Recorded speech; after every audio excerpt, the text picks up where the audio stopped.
Congress party నేత విజయరెడ్డి గారు వారితో కూడా మాట్లాడేటువంటి ప్రయత్నం చేద్దాం. సో ఏంటి భారీ స్థాయిలో కాంగ్రెస్ నేతలంతా కూడా మోహరించారు, బట్ పోలీసులు మాత్రం బయటకు వెళ్ళించే పరిస్థితి లేదు.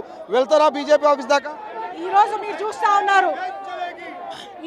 చూస్తూ ఉన్నారు దేశమంతటా కూడా కాంగ్రెస్ గొంతుని నొక్కడానికని ఈడీ ఎలక్షన్ కమిషన్ లాంటి సంస్థలను పెట్టుకొని మా మీద దౌర్జన్యం చేస్తూ ఉన్నారు.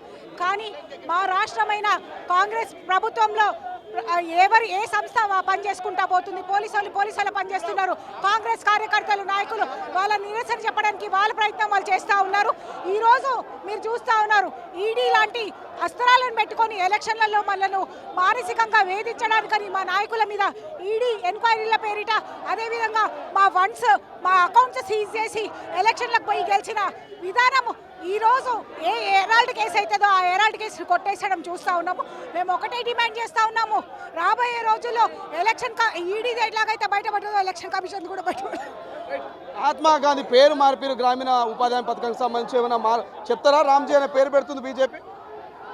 ఈరోజు పేరు మార్పిడి ఒకటే కాదు, దాని వెనుక కుట్ర చాలా ఉన్నది. 90% సెంట్రల్ గవర్నమెంట్ ఫండింగ్ చేయాల్సింది 70%కి కుదించినది.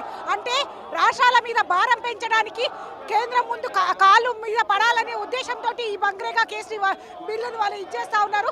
దాన్ని మేము తీవ్రంగా వ్యతిరేకిస్తాము. ప్రజాపక్షాన కాంగ్రెస్ పార్టీ ముందుండి పోరాడుతుంది. అసలైన తొలి వెలుగు. ఫాలో వాట్సాప్ @తొలి వెలుగు అఫీషియల్.